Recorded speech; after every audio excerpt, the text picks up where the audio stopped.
Bonjour à toutes et à tous. Je souhaite la bienvenue sur notre troisième table ronde donc sur la thématique Europe. Et on va parler de la BCE et est-ce qu'elle doit se mettre au vert. J'ai le plaisir aujourd'hui de discuter avec quatre intervenants. Donc aujourd'hui, nous avons Pierre Laroutourou, du groupe de l'Alliance progressive des socialistes et des démocrates au Parlement européen. Nous avons aussi Éric Chanet, bonjour, conseiller économique de l'Institut Montaigne. Puis nous avons Hervé Guez, bonjour Hervé, Global Head of Research à Natixis Investment Managers et CIO of Equities and Fixed Income à Mirova. Et puis Paul Schreiber, qui travaille chez Reclaim Finance, notamment sur les sujets régulation et banque centrale. Bonjour Paul. Bonjour. Nous allons directement commencer. Donc, notre thématique aujourd'hui, la BCE doit-elle se mettre au vert? Je pense nous avons vu que pendant cet été, déjà, il y a eu l'annonce du plan d'action et la feuille de route de la BCE pour mieux intégrer le climat. Nous avons aussi vu la publication de la première partie du stress test européen de la BCE. Donc, on voit pas mal d'activités autour du climat de la BCE. Mais la vraie question, ce qui se pose, c'est dans quelle mesure la BCE, qu'est-ce qu'elle peut mettre en œuvre pour favoriser le financement de la transition énergétique. On a vu que Christine Lagarde s'est montrée plusieurs fois favorable a priori sur cette idée de se mettre plus activement, prendre un rôle plus activement pour favoriser le financement de la transition énergétique, mais à l'intérieur du mandat existant de la BCE. Donc, pour commencer cette table ronde, j'aimerais poser une première question un peu plus générale. Selon vous, est-ce que la BCE devrait favoriser directement le financement de la transition et pourquoi? J'aimerais bien commencer avec Pierre Laroutourou. Merci Anouchka, bonjour à tous et à toutes et merci à l'équipe qui a préparé ce débat. Avant de répondre à votre question, deux éléments de diagnostic sur la gravité du problème climatique qui devrait nous pousser à changer effectivement de braquet. Une courbe qui vient des sociétés d'assurance qui montre que le nombre d'événements climatiques extrêmes qui ont des conséquences financières a déjà presque triplé depuis 30 ans. Et la courbe s'arrête il y a 4 ans. On a vu 200 morts en Allemagne et en Belgique cet été, 700 morts avec les canicules. Premier point. Deuxième point de diagnostic, tous ceux qui pensent quand même que le climat, ça peut attendre parce que peut-être grâce au virus, les émissions de CO2 ont un peu diminué. Le CO2 qui vient directement de nos usines et de nos camions a diminué, mais les feux de forêt ont pris une telle ampleur l'an dernier. Vous voyez, par exemple, en Californie, c'est toutes les surfaces qui ont brûlé en Californie depuis 90 ans, depuis 1930. À elles seules, en une année, l'année 2020 représente un tiers des surfaces qui ont brûlé. Donc le CO2 qui vient de nos économies avec le virus a un peu diminué, mais le monstre est en train d'échapper à ses créateurs. Et même quand l'économie est à l'arrêt, le dérèglement climatique s'auto-entretient et les feux de forêt envoient du CO2 dans l'atmosphère, ce qui fait qu'il n'y a aucune baisse, si on regarde à Mauna Loa, aucune baisse du CO2 dans l'atmosphère, aucun ralentissement. Dernier point, du point de vue bêtement économique, le besoin de changer notre modèle économique et d'un énorme plan d'investissement. Ça, c'est la courbe de la croissance en Allemagne. Je suis député européen, je suis rapporteur général du budget 2021. Donc avant le virus, j'allais 2 fois par mois à Berlin rencontrer des dirigeants. Et voilà l'évolution dans les années 60, 70, 80, 90, la locomotive allemande. Voilà. Et la dernière fois que je suis allé à Berlin, avant que le virus nous paralyse, la grande conférence de Jens Weidmann, le patron de la Bundesbank, en décembre, il y a presque 2 ans, Jens Weidmann disait « l'Allemagne est en train de retomber en récession ». L'Allemagne est en train de retomber en récession. Et quand j'ai vu Christine Lagarde il y a quelque temps à Francfort, on parlait de Jens Weidmann, est-ce qu'on augmente les budgets européens, est-ce qu'on augmente plus les ressources? Et je montrais à Christine Lagarde des interviews de Jens Weidmann, le patron de la Bundesbank, quelqu'un qui compte dans le réseau des banques centrales et dans le débat public en Allemagne.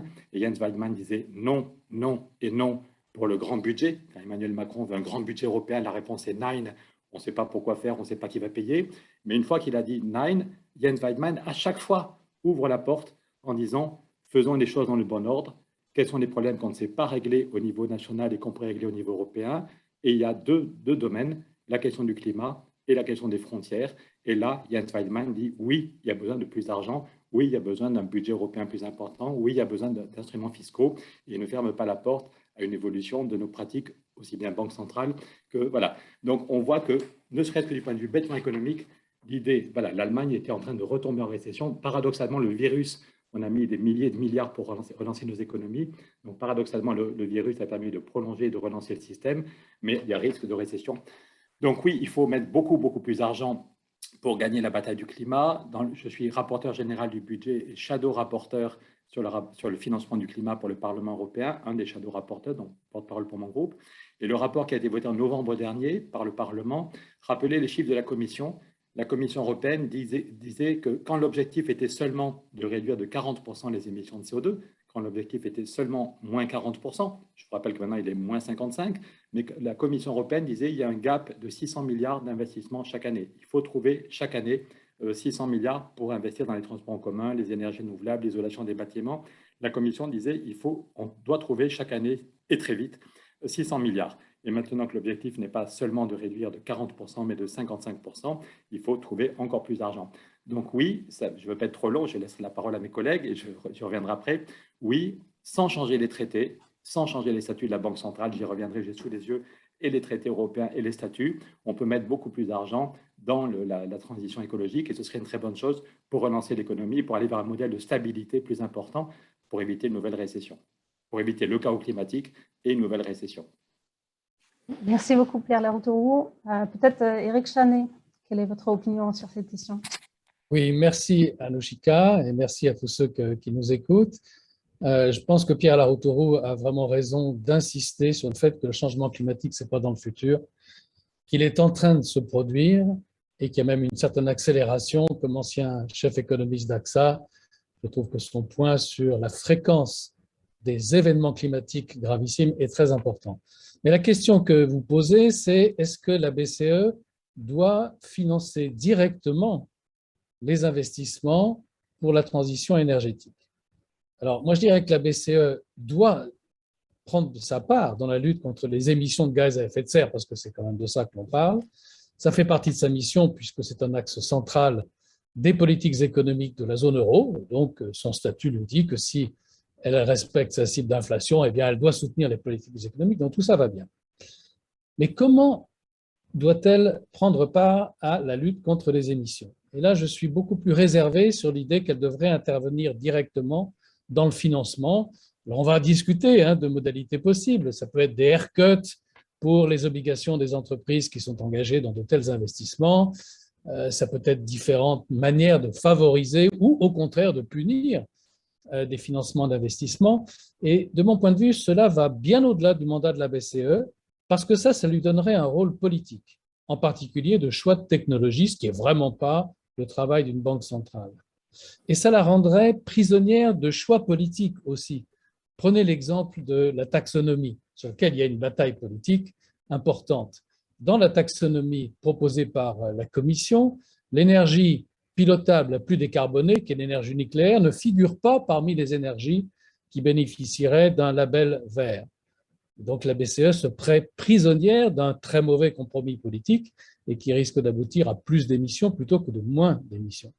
Donc je suis assez réticent. Et je signale que si la BCE se lançait dans une politique de favoriser directement les investissements des entreprises, eh bien, en toute logique, elle devrait commencer par se poser la question comment favoriser les politiques des pays, parce que c'est au niveau des pays que ça se décide quand même, qui vont dans le sens d'une réduction des émissions de gaz à effet de serre. Est-ce que la BCE devrait introduire des haircuts sur les dettes souveraines en fonction des émissions de gaz à effet de serre de chaque pays? Ça serait une question politiquement intéressante, mais ça devrait commencer par là si on va dans cette direction. Merci beaucoup. On voit déjà un peu de divergence dans les points de vue. C'est très bien. Peut-être rajouter une autre perspective, Hervé Gaz? Oui, merci à tous pour l'organisation de ce débat et ces échanges. Moi, de notre fenêtre de praticien, il est évident que le risque climatique et plus largement le risque environnemental, la transition environnementale, présente aujourd'hui un risque systémique pour l'économie, un risque systémique pour les banques, un risque systémique pour l'épargne des investisseurs. Donc, quand on est face à un risque systémique qui menace la stabilité globale du système, effectivement, la question n'est pas faut-il ou est-ce que ça rentre dans le mandat. Évidemment, ça rentre dans le mandat et évidemment, il faut. Donc, la question légitime est effectivement quels sont les instruments les plus efficaces, quel type d'innovation faut-il mettre en place? Est-ce qu'il faut innover, y compris en retouchant, si ça devait être nécessaire, des statuts, des mandats, etc. Mais voilà, je trouve que c'est assez étonnant de se perdre en débat sur est-ce que c'est légitime que la BCE s'en occupe. C'est le sujet de la transition climatique et environnementale. C'est pas le sujet seulement des citoyens, c'est pas seulement le sujet des politiques, c'est pas seulement le sujet des entreprises, c'est évidemment le sujet de toutes les autorités qui ont en charge la régulation du système. Et donc, évidemment, il faut que la Banque centrale se préoccupe de la façon dont elle peut favoriser le financement de la transition climatique et je dirais même environnementale plus largement, parce que c'est un risque systémique pour le système. Voilà. Et sans rentrer déjà dans le débat qui va peut-être un peu nous occuper, mais quand il a fallu relâcher les ratios réglementaires en capital sur les petites entreprises, en se disant finalement ça faisait du bien pour l'économie de relâcher les ratios en capitaux exigés par les banques sur les petites entreprises, elle l'a fait. Personne, je ne crois pas que aucune cour constitutionnelle, j'ai pas vu de grands débats là-dessus. Personne s'est préoccupé de savoir si c'était dans le mandat ou pas. Donc, penser à des instruments. Après, on peut discuter de leur efficacité et de leur pertinence, mais en tout cas, je trouve ça assez paradoxal de se dire qu'il faudrait que la BCE ne fasse pas de politique. Alors que ce n'est pas de la politique, c'est dans son mandat, mais en se disant qu'il ne faudrait pas qu'il fasse de la politique parce que les choix politiques sont des mauvais choix politiques. Donc en fait, on a l'impression que il faut surtout que la BCE fasse de la politique et que comme on est en désaccord avec les orientations politiques qui sont prises, on veut appuyer sur des arguments douteux sur le fait que ce n'est pas la BCE de s'occuper de ces questions-là. Merci beaucoup. On a du coup entendu un peu à tour de rôle un parlementaire, une banque, un think tank. Donc, il nous manque un peu la perspective ONG là-dessus. Paul Freiberg, qu'est-ce que vous en dites? Oui, merci. Bonjour à tous. Oui, d'abord, en effet, c'est important de rappeler le contexte d'urgence climatique. Et dans un contexte d'urgence climatique, comme l'a très bien rappelé Pierre Larrouturou, toutes les institutions doivent être mobilisées. Toutes les institutions, y compris la BCE, bien entendu, au niveau européen. Alors après, quand on dit mobiliser directement pour la transition, on pose diverses questions. Moi, je parlerai d'une action proactive de la BCE pour financer la transition. Ce que j'entends par là, c'est relativement simple. C'est mobiliser différents leviers pour favoriser l'atteinte des objectifs climatiques européens. Donc la BCE ne va pas recréer les objectifs climatiques. Ces objectifs climatiques ont déjà été décidés, déjà été fixés par le Parlement et par les États européens. Bon, on peut mentionner la réduction de 55% des gaz à effet de serre d'ici 2030. Je pense que c'est une bonne boussole à avoir en tête. Et ces objectifs, il faut juste les prendre et s'assurer que les opérations de la BCE soient cohérentes avec ces objectifs et n'aille pas contre ces objectifs. Et dans une certaine mesure, et là on revient au traité européen très clairement, qui participe à l'atteinte de ces objectifs dans le cadre du respect de mandat de stabilité des prix, on pourrait y revenir, mais la question c'est quand même de participer à l'atteinte de ces objectifs. Concrètement, je vais donner un exemple très concret, qu'est-ce que ça peut être? Durant la période Covid, on a utilisé des opérations de refinancement de long terme auprès des banques privées pour accorder des grands volumes de liquidités en échange, à taux très très bas, à taux même négatif, en échange de volume de prêts accordés. Ça, c'était ce qu'on a fait pendant la crise du Covid. C'était nouveau, ça a été fait.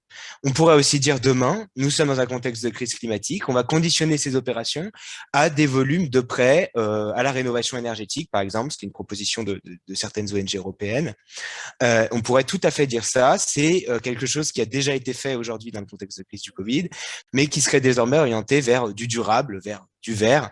Et ça, c'est quelque chose qui est tout à fait faisable aujourd'hui.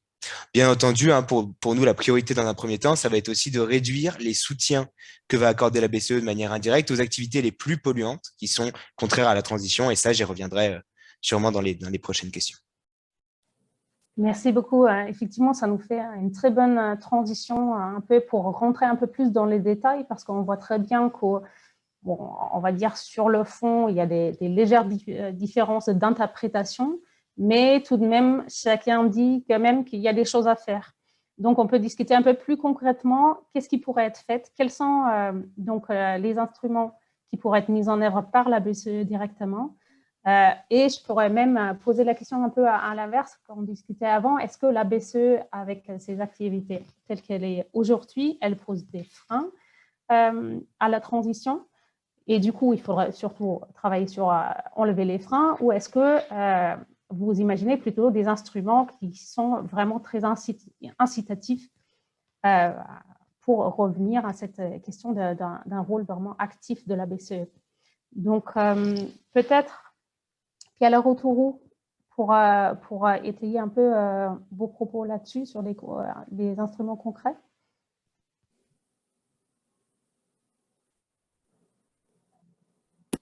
Vous m'entendez? Est-ce qu'il y a un problème? Je reviens une minute sur est-ce qu'il y a un problème de traité, est-ce qu'il y a un problème constitutionnel? Je crois que la réponse est non, et c'est une évidence. J'ai sous les yeux les statuts du système européen de la Banque centrale, qui est article 2. L'objectif fondamental, c'est la lutte contre l'inflation. Mais si cet objectif est atteint et n'est pas remis en cause, en gros, je crois que c'est Eric Chanet, la banque politique monétaire doit être mise au service de l'ensemble des objectifs de l'Union européenne définis à l'article 3 du traité. Et dans l'article 3 du traité, il y a bien la protection de l'environnement. Donc, il y a déjà, il n'y a aucun problème de statut. Voilà. Sur l'aspect constitutionnel, la Cour de Karlsruhe a rendu une décision majeure au printemps dernier en disant qu'elle demandait au gouvernement allemand d'en faire beaucoup plus, parce que sinon, si on attendait après 2030 pour faire l'effort principal, on allait remettre en cause des libertés fondamentales. Si on n'a pas d'eau, s'il y a des canicules qui font des milliers de morts, la Cour de Karlsruhe dit que nos droits fondamentaux sont remis en cause. Donc la Cour de Karlsruhe demande au gouvernement allemand d'avoir une ambition beaucoup plus forte, et Angela Merkel dit « Ok, on va se remettre au boulot ». Donc je crois qu'il n'y a je crois qu'on sera d'accord là-dessus, et que Christine Lagarde et les responsables de la Banque centrale ne contestent pas ce point. Il n'y a pas besoin de modifier les traités. Certains anti-européens disent l'Europe est paralysée par ces traités qui ne sont plus adaptés. Il y a plein de choses qu'on peut faire évoluer sur les questions de politique internationale. Joseph Borrell s'arrache les cheveux à cause de l'unanimité. Donc, je ne dis pas que les traités sont géniaux, mais sur la question du climat, nous n'avons aucun problème. Et je ne suis pas bien réveillé, mais l'accord de Paris dit bien, je crois que l'article 3 dit bien que l'ensemble du système financier doit être mis au service des objectifs climat. Et personne ne dit que la Banque centrale est en dehors de l'accord de Paris. Donc, pour toutes ces raisons, nous n'avons pas, on ne va pas passer 3 mois pour savoir. Voilà. Une question posée par Eric, c'était faut-il punir les comportements, je résume Eric et je ne veux pas transformer votre pensée, faut-il punir les comportements, je ne sais pas, on n'a pas puni l'esclavage, on a interdit l'esclavage. Donc je pense qu'il faut y aller beaucoup plus fortement. Je vous rappelle le rapport de l'Agence internationale de l'énergie qui est sorti le 18 mai et le rapport qui a été à la une de tous les journaux en Europe et ailleurs. L'Agence internationale de l'énergie, ce n'est pas Greenpeace ou 3 copains climatologues qui le disent, c'est l'Agence internationale de l'énergie qui dit en gros, le dérèglement climatique va plus vite que ce qu'on pensait. Il faut stopper immédiatement tous les nouveaux investissements fossiles. Il faut stopper immédiatement tous les nouveaux investissements fossiles. Donc, Eric a raison de dire qu'il y a un débat sur le nucléaire. On ne va pas se raconter des blagues. Il y a un débat sur le nucléaire. Mais faire des forages, une banque ou une compagnie d'assurance qui donne des financements ou qui assure des forages nouveaux, ça devrait être, c'est pas qu'on les punit, c'est non. C'est non. On arrête les nouveaux investissements fossiles. Et je vous rappelle que une de nos propositions, c'est de s'inspirer de ce que Barack Obama a fait aux États-Unis. Ce n'était pas pour le climat, c'était pour lutter contre l'évasion fiscale. Il y a eu la loi FATCA qui a été votée en 2010, si ma mémoire est bonne. La loi FATCA, c'est très simple. Un enfant de 5 ans peut comprendre, mais Helmut Kohl disait l'Europe n'avance qu'avec des idées simples, ou Jean Monnet disait l'Europe n'avance qu'avec des idées simples.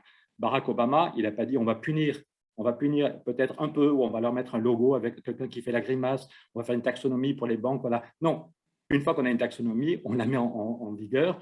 Et là où il y a un consensus, ce qui n'est pas encore le cas pour le nucléaire, c'est vrai, mais les forages pétroliers ou gaziers, il y a un consensus pour dire que c'est très mauvais et c'est inutile.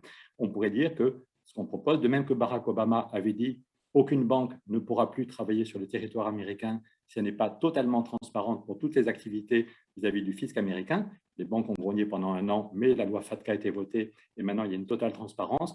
Nous, on propose une loi FATCA climat qui dirait qu'aucune banque, dans 5 ans, aucune société d'assurance ne peut avoir des clients, ne peut travailler sur le territoire européen si elle continue à avoir des activités qui sont dans la taxonomie en marron foncé, en noir.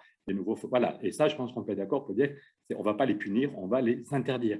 Et BNP Paribas, Société Générale ou Deutsche Bank devront choisir est-ce qu'elles continuent à avoir des activités sur le territoire européen ou est-ce qu'elles continuent les forages.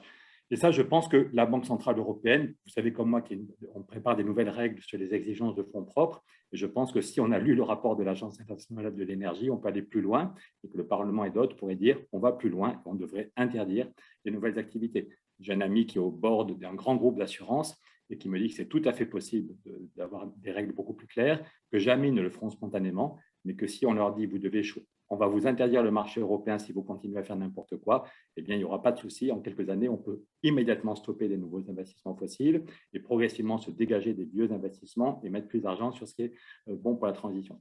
Je viendrai avec d'autres propositions à mon prochain tour de parole. Merci beaucoup. Eric Chany, est-ce que vous voulez réagir? On ne vous entend pas, il faut juste enlever le... Voilà, excusez-moi. Voilà. Oui, moi je voudrais dire que la BCE est déjà dans la voie d'avoir une action puissante pour favoriser la transition énergétique et la réduction des émissions.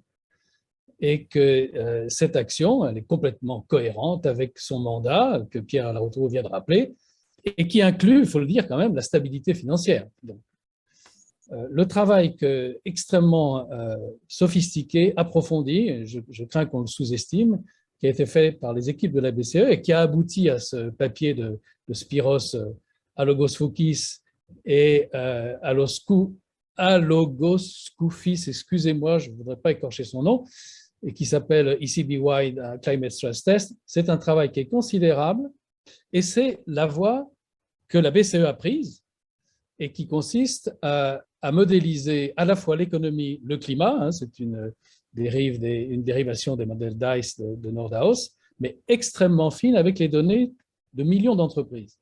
Alors ça, c'est la bonne voie parce que ça aboutit pour le système financier à la possibilité d'être extrêmement exigeant, en particulier sur les fonds propres. On fait passer des stress tests aux banques en cas de catastrophe financière. On le faisait avant la crise de 2008, on a révisé notre copie. Eh bien, il est temps, et la BCE, à mon avis, va dans ce sens-là. Peut-être qu'il faudrait qu'elle accélère, peut-être qu'il faudrait qu'elle y mette plus de moyens, je n'en sais rien, mais il faut aller dans ce sens-là. Et je trouve que ça serait une erreur de sous-estimer l'impact énorme que ce type de travail a. Alors, ça paraît être un travail dans les tranchées, c'est peut-être ennuyeux, etc. Mais ça a un impact énorme sur les institutions financières, parce que quand même, c'est au niveau des institutions financières que la BCE peut avoir un impact. Et je voudrais dire que j'ai beaucoup de sympathie pour la proposition de Pierre Larrouturou. On peut mettre une pénalité aux investissements dans le charbon, par exemple, ou on peut interdire les investissements dans le charbon. Xi Jinping vient d'annoncer d'ailleurs que la Chine ne financerait plus de centrales alimentées par le charbon à l'exportation. Il n'a pas dit pour le marché intérieur. Mais je trouve que l'exemple est très intéressant parce que si on va dans cette voie-là, est-ce que c'est un conseil ou une proposition faite à la BCE? Non, c'est une proposition faite aux États. Et donc, c'est bien aux États de prendre l'initiative de dire, par exemple, interdisons tout investissement dans toutes les énergies fossiles. Vous voyez immédiatement le problème que ça poserait pour le gaz fossile, pour lequel beaucoup de partisans d'une transition énergétique y voient un grand rôle. Mais c'est une décision qui est une décision politique et qui doit donc être prise par les États. Quelqu'un mentionnait, je crois que c'est Paul Schreiber, l'aide au financement, par exemple, de l'isolation thermique des logements. Et là aussi, je trouve qu'il faudrait faire attention à ne pas mélanger le rôle des États et le rôle de la Banque centrale. Il y a un principe en économie qui est extrêmement important, c'est qu'il faut allouer les ressources, et les ressources qu'on doit allouer à la transition énergétique sont énormes, de la manière la plus efficace possible. C'est-à-dire que pour éviter une tonne de CO2, il faut dépenser le moins d'argent possible si on a le choix entre plusieurs solutions pour le même effet en termes d'évitement de tonnes de CO2, ou si vous préférez, pour un investissement donné, maximiser la réduction des émissions. Or, les actions d'isolation thermique ne sont pas nécessairement efficaces d'un point de vue économique à cette aune, c'est-à-dire la réduction des émissions de CO2. Il y a d'autres solutions, il y a la géothermie, les pompes à chaleur, etc., qui requièrent aussi des investissements. Et je trouverais assez dangereux là que la BCE se dise, bon, ben, nous, on est savants, nous savons qu'il faut aider à financer telle ou telle technologie.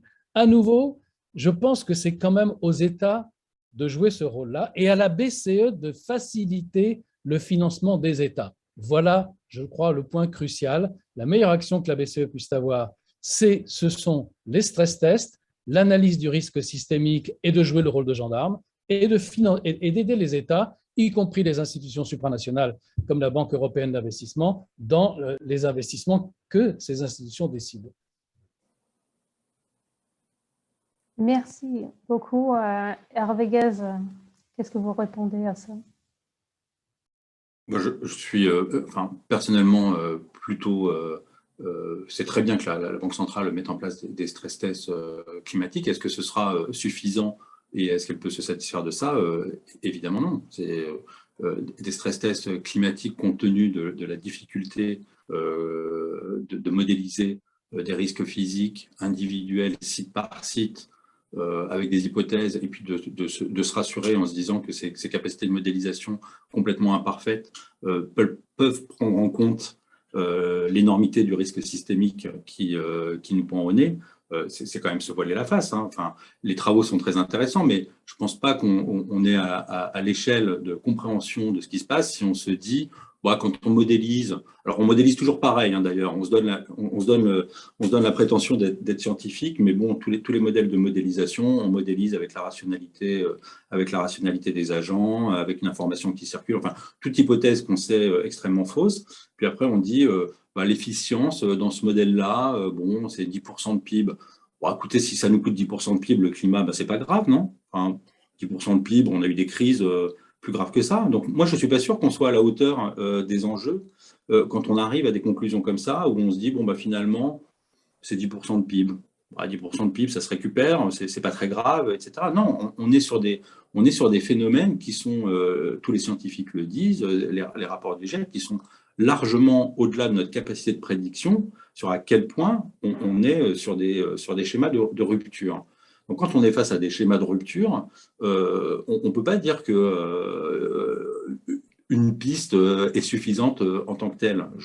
Alors, je ne sais pas si j'irai jusqu'à la proposition de Pierre Laroutourou sur l'interdiction complète, mais en tout cas, la panel d'intervention doit être élargie. Et bien évidemment, les propositions de mettre en place des green brown factors dans le capital réglementaire, les propositions de verdir les politiques de quantitative easing, toutes ces propositions-là doivent être étudiées non pas en se disant laquelle est la plus efficace ou la plus efficiente, mais comment on crée un environnement global au niveau de la Banque centrale sur lequel l'ensemble des signaux se rejoignent. Après, moi, je ne suis pas spécialiste en détail de ces questions et de se dire jusqu'où il faut aller, mais il ne faut surtout pas exclure une modalité d'intervention. Il faut que dans l'ensemble de ces politiques, l'ensemble, le sujet climat, le sujet de la transition environnementale soit traité. On devrait raisonner à l'envers et se dire il n'est plus possible de mettre en place un mécanisme d'intervention, quel qu'il soit, sans que le sujet environnemental soit dans ces mécanismes. On ne peut pas faire une politique de quantitative easing sans se dire et la transition environnementale dans cette politique de quantitative easing. On ne peut pas faire des ratios prudentiels, aucune politique ne peut s'exonérer d'une composante environnementale. Donc, ce serait ça, à mon avis, le premier effort à faire, c'est d'avoir cet esprit dans la façon dont on construit les outils. Voilà, se dire qu'à un moment donné, non, le sujet environnement, alors oui, il est dans le mandat de la BCE, mais il y a plein de choses qui n'ont rien à voir avec le sujet environnement et peut-être aller un instrument, un sujet doivent être mis là. Non, le sujet environnemental est un risque systémique qui concerne tous les acteurs et tous les acteurs dans l'ensemble de leur politique doivent se poser la question des modalités d'intervention. Voilà. Et donc, des angles morts, hein, parce que par exemple, sur les stress tests climat, l'angle mort dans le secteur financier, c'est un sujet que je connais bien, qui est par exemple l'asset management, donc qui est du hors bilan. Donc, comment on fait rentrer l'asset management sur du stress test climat? Enfin, ça va être des sujets très lourds et trop compliqués, donc il faut changer l'état d'esprit en se disant que l'environnement doit être une partie prenante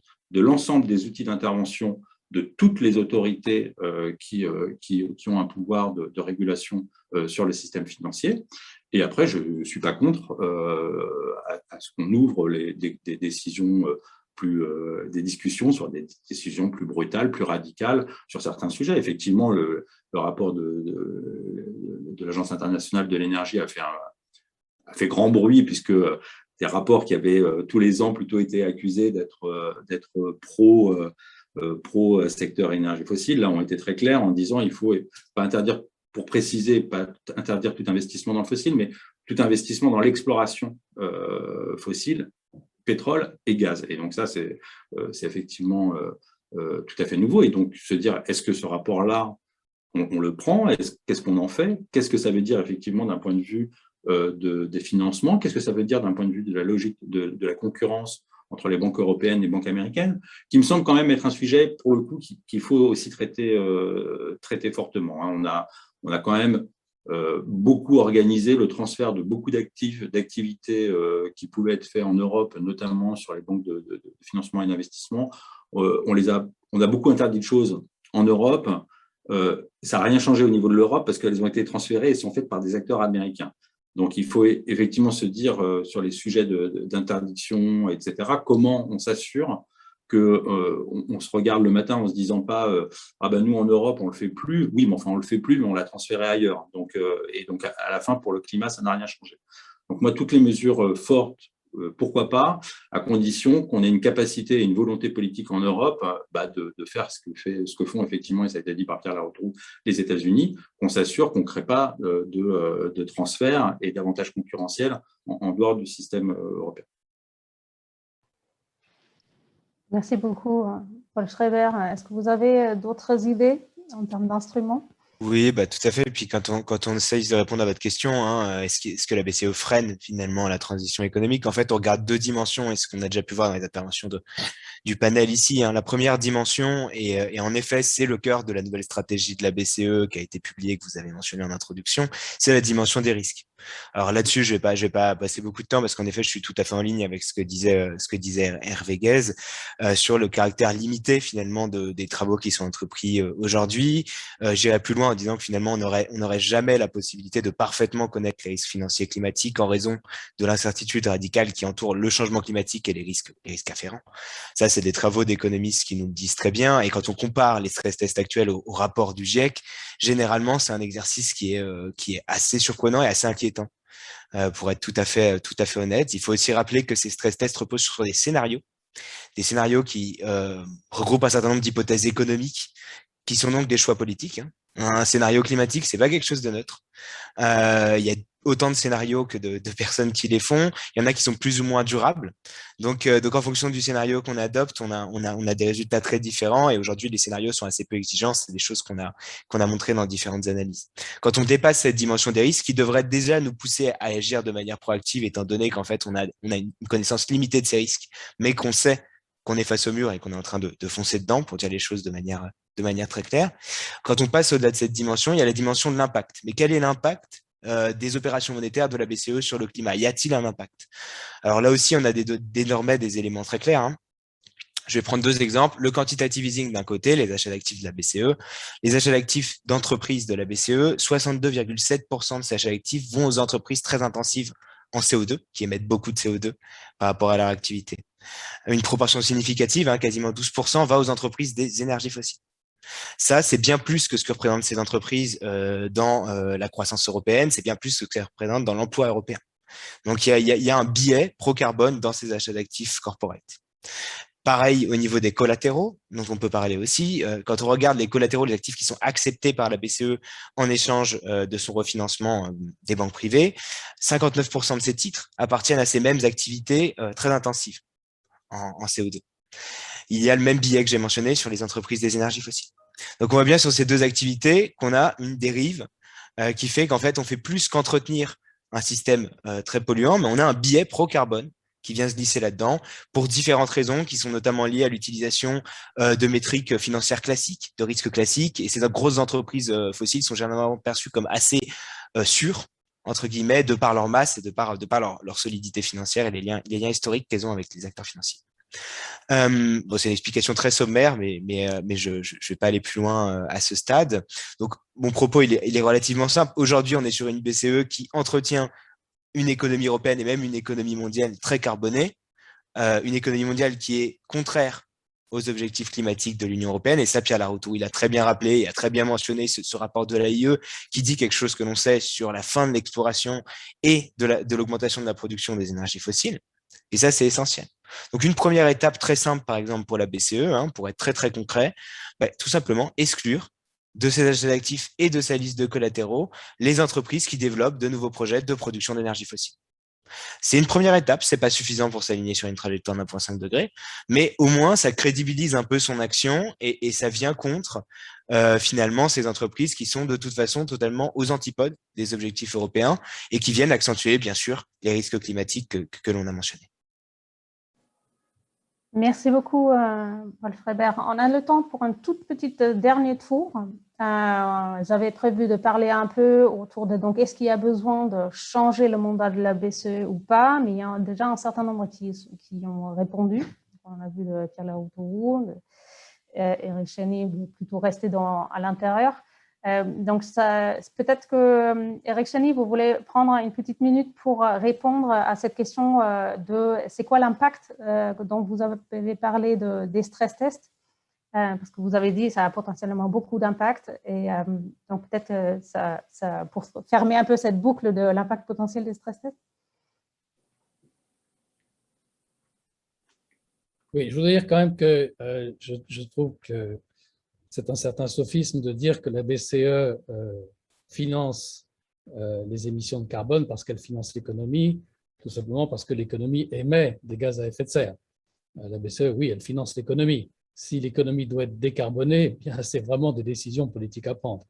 Donc là, je trouve qu'on met peut-être, on se trompe un petit peu de cible. La cible, ça doit être les États, et sur les États doivent en faire beaucoup plus. Ce qui me fait revenir à deux propositions pour être un peu plus positif. Oui, non, je ne crois pas que ce soit nécessaire de changer les statuts de la BCE. Je pense qu'on sous-estime les stress tests, que si on dit on ne peut pas modéliser l'incertitude future, excusez-moi, je ne vois pas bien pourquoi on ferait ceci ou cela. C'est du travail, il faut l'approfondir, il faut le poursuivre et il sera efficace. Mais je voudrais faire deux propositions. D'abord, pour aller dans le sens de ceux qui disent que la BCE devrait être beaucoup plus incitative. Personne n'a réagi à ma proposition de haircut sur les dettes souveraines. Les États sont les mastodontes en termes de décision sur les gaz à effet de serre. L'Allemagne est le pire ennemi, si je puis dire, du climat aujourd'hui. Faudrait-il que la BCE envisage un haircut sur les Bunds par rapport, par exemple, aux OAT, puisque la France émet beaucoup moins de gaz à effet de serre que l'Allemagne. Ça, c'est peut-être une piste à explorer. Je vous garantis que si c'était possible, puisque la BCE met des haircuts sur les États, si c'était possible, ce serait une contribution assez extraordinaire de la BCE à inciter les États et donc les électorats à prendre les bonnes décisions. Une deuxième idée, dans la lutte contre le réchauffement climatique, il faut insister sur le rôle de la recherche. Nous aurons besoin de moonshots. On n'y arrivera pas sans ça.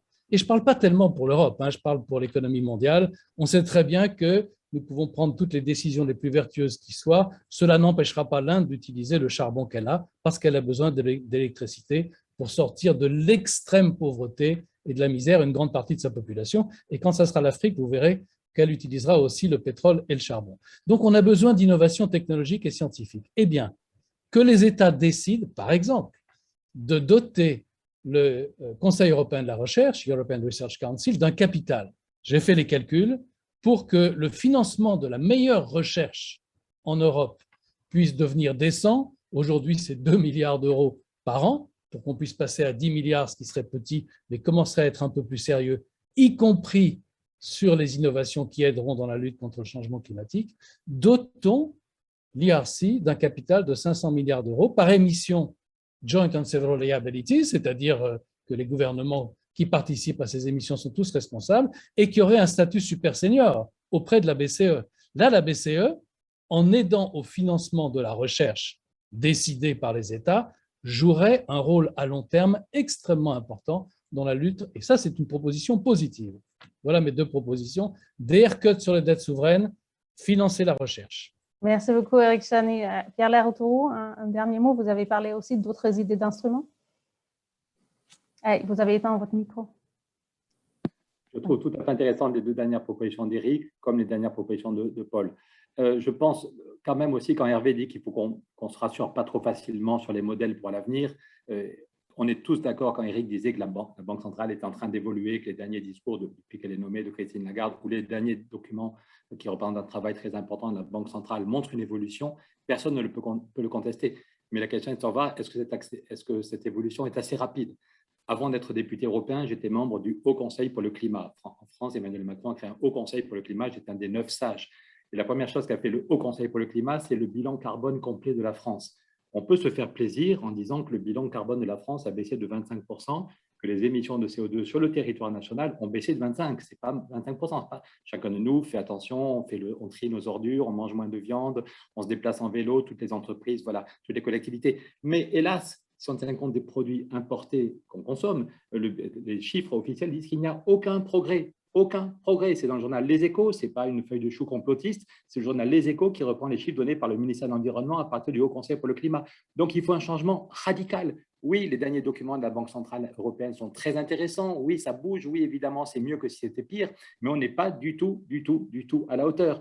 Quand Kennedy, en fait, les 60 ans du très beau discours de Kennedy, We choose to go to the moon, il donne des frictions dans le dos à des millions d'Américains, mais il a vraiment décidé d'aller sur la Lune et donc il est fou le paquet en termes budgétaires. Le budget de la NASA est multiplié par 15. Donc, d'accord avec Eric pour dire qu'il faut mettre l'argent sur la recherche, mais il faut aussi un plan d'investissement pour l'Afrique. L'Afrique, évidemment, la plupart des Africains veulent avoir un niveau de vie plus important, ce qui veut dire souvent plus d'énergie, mais ce n'est pas forcément le pétrole et le gaz. Il y a tout ce qu'il faut pour ici faire de la biomasse, ici du photovoltaïque, ici de l'éolien, ici de la géothermie, et aussi bien les ressources intellectuelles que les ressources matérielles. Et l'Afrique a juste besoin d'un plan d'investissement. Angela Merkel, il y a 3 ans, avait réuni 27 chefs d'État africains, je ne sais plus, 17, pour dire qu'il faut un plan Marshall pour l'Afrique. Tout le monde avait applaudi et on n'a toujours pas trouvé 1 milliard d'argent nouveau. Donc, il y a un besoin massif d'investissement. Et donc, la question donc, je pense que la Banque centrale, que les États pourraient en faire beaucoup plus. Je pense que j'ai fait une grève de la faim de 18 jours pour dire qu'il était temps de taxer la spéculation. Ce n'est pas moi tout seul, c'est un rapport qui a été voté par 70% des députés. Le rapport voté en novembre dernier par le Parlement européen reprend le chiffre de la Commission qui dit qu'il y a un 600 milliards de gap d'investissement chaque année. Il faut trouver 600 milliards alors que l'objectif était seulement de réduire de 40% le CO2. Et parmi toutes les propositions, le Parlement européen faisait 5 propositions pour qu'il y ait des subventions. Si on demande à chaque famille d'isoler sa maison, si on veut des transports en commun, y compris dans des zones avec peu de densité humaine, il faut des subventions massives. Et donc, le Parlement européen disait, on a vu avec les Gilets jaunes que ce n'est pas ceux qui gagnent 1 000 ou 2 000 par mois qui doivent payer. Par contre, que le niveau de spéculation n'a jamais été aussi important. Vous voyez, ça c'est une courbe qu'on a montrée au pape quand le pape nous a reçus au mois de mars. Ça, c'est le Dow Jones. La dernière fois que le Dow Jones, qui a eu une crise en 2007, le Dow Jones était monté à 14 000 points avant de s'effondrer. En mars, quand on est allé au Vatican, il était à 32 000 et la semaine dernière à 35 000 points. Donc, le Parlement européen dit qu'on pourrait peut-être, ce qu'avait proposé Barroso, ce n'est pas l'extrême gauche rouge, Barroso avait proposé en 2011 de mettre en place une taxe sur la spéculation. Le Parlement rappelle que malgré le Brexit et malgré la crise, on pourrait avoir 60 milliards chaque année sans taxer la spéculation. Donc, il y a besoin de subventions, mais il y a aussi besoin, je finirai là-dessus, d'utiliser autrement le quantitative easing. Pour ceux qui nous écoutent et qui ne sont peut-être pas tous aussi techniques, je suis très flatté d'être avec des vrais experts à cette table ronde, mais donc quand j'étais petit, on appelait ça la planche à billets, c'est que la Banque centrale peut créer de la monnaie. Donc, il y a eu des moments où, en 2008, pour éviter l'effondrement, on a mis 1 000 milliards, et très bien pour éviter l'effondrement des banques, mais depuis, on a fait du quantitative easing, de routine, juste pour nourrir la croissance. Mario Draghi, fin 2014, quand même l'Allemagne retournait en récession, Draghi a dit, je vais créer 1 000 milliards. En fait, il en a créé 2 400 avant même que le virus arrive et qu'on mette en place des mesures d'urgence. Et avec Philippe Maystadt, qui était le patron de la Banque européenne d'investissement, hélas, Philippe nous a quittés, mais avec Philippe Maystadt, ancien patron de la Banque européenne d'investissement et ministre des Finances, on avait calculé que seulement 11%, 2 400 milliards ont été créés, 2 400 milliards en 3 ans par la Banque centrale européenne, et seulement 11% est allé dans l'économie réelle, dans le bâtiment, dans les PME, et l'essentiel est parti nourrir la spéculation. Et quand Schäuble, le patron du Bundestag, ou quand Jens Weidmann, le patron de la banque allemande, disent on joue avec le feu et l'argent que crée la Banque centrale va nourrir la spéculation et préparer une prochaine crise. Et là, s'ils ont raison, on l'a un peu oublié avec le virus, mais il y a 3 ans, le FMI nous disait attention, on va vers une nouvelle crise économique qui peut être 10 fois plus grave. Le FMI, nous disait, attention, on risque une crise qui peut être 10 fois plus grave que 2008.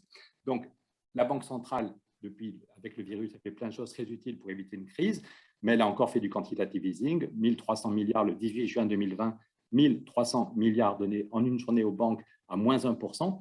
Est-ce qu'on ne pourrait pas faire beaucoup moins de création monétaire, beaucoup moins, mais les mettre via la Banque du climat? Vous savez que beaucoup de gens sont d'accord pour que la Banque européenne d'investissement devienne une banque du climat. Est-ce qu'on ne pourrait pas dire que la Banque centrale, qui fait tout ce quantitative easing parce qu'elle a peur d'une récession, on pourrait en faire beaucoup moins, ce qui rassurerait Jens Weidmann, le patron de la Bundesbank, ce qui rassurerait le Bundestag. On en fait 3 fois moins, mais on le met intégralement dans l'économie réelle via une banque du climat qui va donner de l'argent pour isoler les maisons, faire des transports en commun et créer des emplois. Donc voilà, et ça, encore une fois, il n'y a pas besoin de changer les traités, il y a besoin que Christine Lagarde et ses responsables de toutes les banques centrales nationales, les décisions collectives, disent on fait moins de quantitative easing et on le met au service. Du point de vue juridique, je finirai là-dessus, la Banque centrale, parce que la question est, tout le monde est d'accord là-dessus, mais la question est de savoir comment avoir plus de fonds propres. Tout le monde est d'accord pour dire que la BEI doit devenir une banque du climat, mais quand le Parlement auditionne le commissaire, il nous dit que la Banque européenne, la BEI va doubler ses prêts climat. Waouh, c'est super, ça nous fait 15 milliards de plus par an. Ce n'est pas du tout à la hauteur. Donc la vraie question, c'est comment on trouve des fonds propres. Et quand Bruno Le Maire avait proposé qu'il y ait plus de fonds propres pour la BEI, les autres États avaient dit non, avec le Brexit, on a déjà racheté les parts de l'Angleterre, donc ne nous demandez pas des fonds propres. Donc si on veut que la Banque du climat ait plus de moyens, il faut trouver des fonds propres. Certes, la Banque centrale européenne ne peut pas être vraiment actionnaire, mais elle peut apporter des quasi-fonds propres, des quasi-equity. Et la règle, si la BCE met 100 milliards de quasi-equity, ça vaut 50 milliards de vrais fonds propres. Et avec 50 milliards de vrais fonds propres, la Banque du climat pourrait faire 300 milliards de prêts chaque année. Voilà. Donc, on a déposé des amendements là-dessus au Parlement pour lancer le débat. Il n'y a aucun problème de traité. Quand on a des contacts informels à Francfort, à Berlin ou ailleurs, il n'y a aucun problème de traité. La BCE pourrait faire créer beaucoup moins de monnaie et la mettre via la Banque du climat dans l'économie réelle et sur tous nos territoires, dans les grandes villes comme dans mon village des Pyrénées, il y a de l'argent qui arriverait pour l'isolation des bâtiments, les transports en commun et ça relancerait nos activités de façon beaucoup plus saine. Merci beaucoup, Pierre Laroutourou. Je ne sais pas s'il y a déjà des questions du public. On est censé garder quelques minutes. Mais si jamais vous voulez poser votre question, faites-le maintenant. On va faire un dernier tour rapide avec je donne encore un petit mot à Hervé Guez pour continuer. Oui, pour rebondir sur le haircut, hein, moi, je suis tout à fait favorable à cette proposition. Comme je l'ai dit, je pense que toutes les pistes doivent être élaborées. Et pour être même plus audacieux que ça, ce que nous, on a mis en place à notre échelle et qui commence à se développer un petit peu, c'est sur l'ensemble des investissements et des financements. Alors, ça vaut ce que ça vaut. Je ne dis pas que c'est parfait, mais en tout cas, c'est faisable. On peut évaluer le bilan, on peut faire le bilan carbone de nos investissements et à partir de scénarios, on peut essayer de modéliser en se disant, finalement, est-ce que le bilan carbone de nos investissements est compatible avec une trajectoire à 1,5 avec 1,5 degré.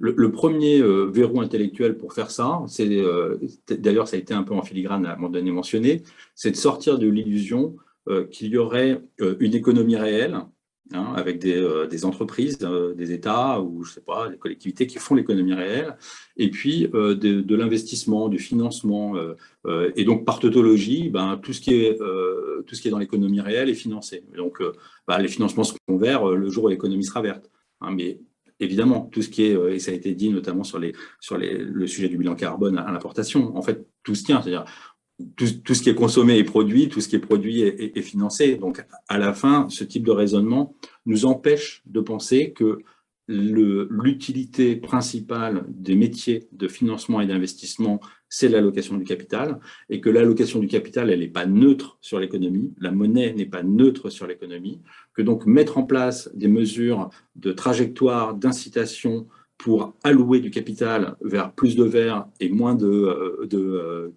carboné est une mesure qui a un effet d'entraînement sur le reste de l'économie et qui est donc utile. Donc il ne faut pas déconnecter les outils de financement et d'investissement de l'économie réelle. Et une fois qu'on a fait ça, c'est maintenant à chacun des établissements et des banques centrales, dans ces politiques de quantitative easing, ça a été dit, mais encore une fois, dans tous ces investissements, dans tout son bilan, de se dire, mais quel est mon bilan carbone, quelle est ma trajectoire, et est-ce que la façon dont j'interviens sur le financement, refinancement du système est cohérent avec une trajectoire à 1,5 degré.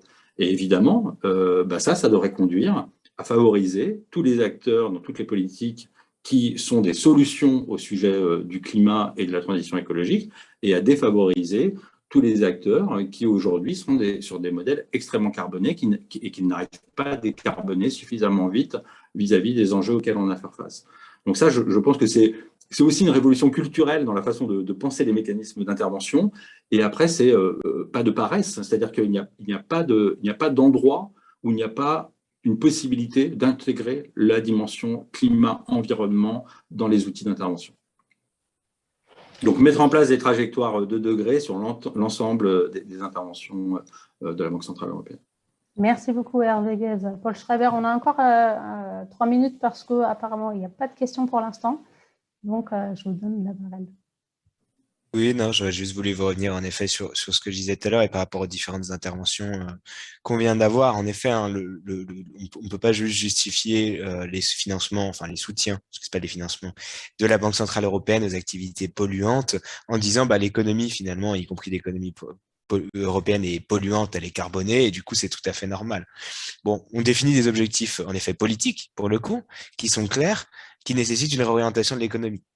Donc, à ce moment-là, autant ne pas définir d'objectifs et abandonner directement la bataille. On peut s'arrêter là. Non, en effet, moi je suis tout à fait d'accord avec ce qu'il disait à Vegas.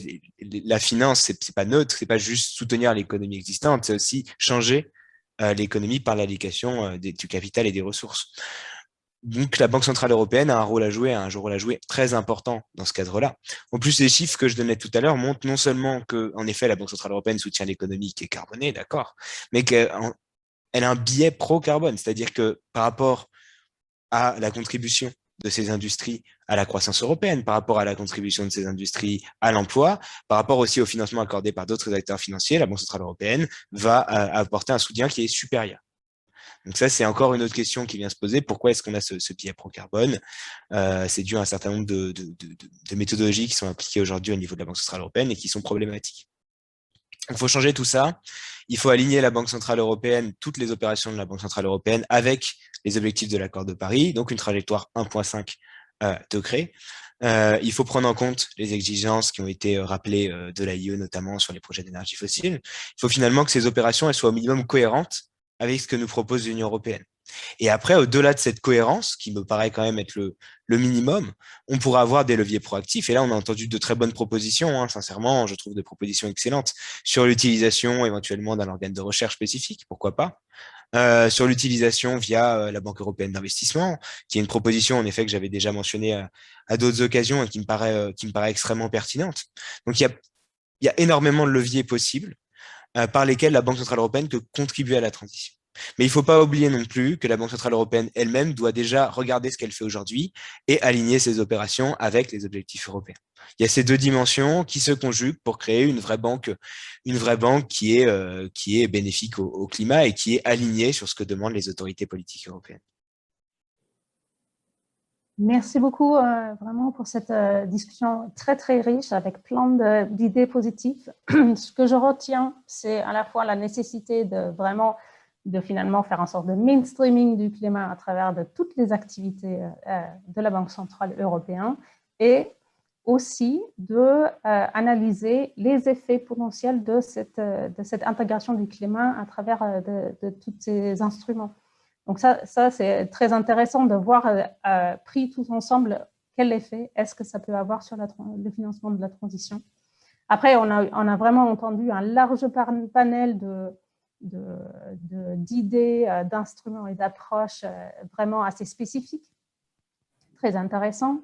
Les haircuts climat sur les dettes souveraines, utiliser mieux la BEI ou le JRC.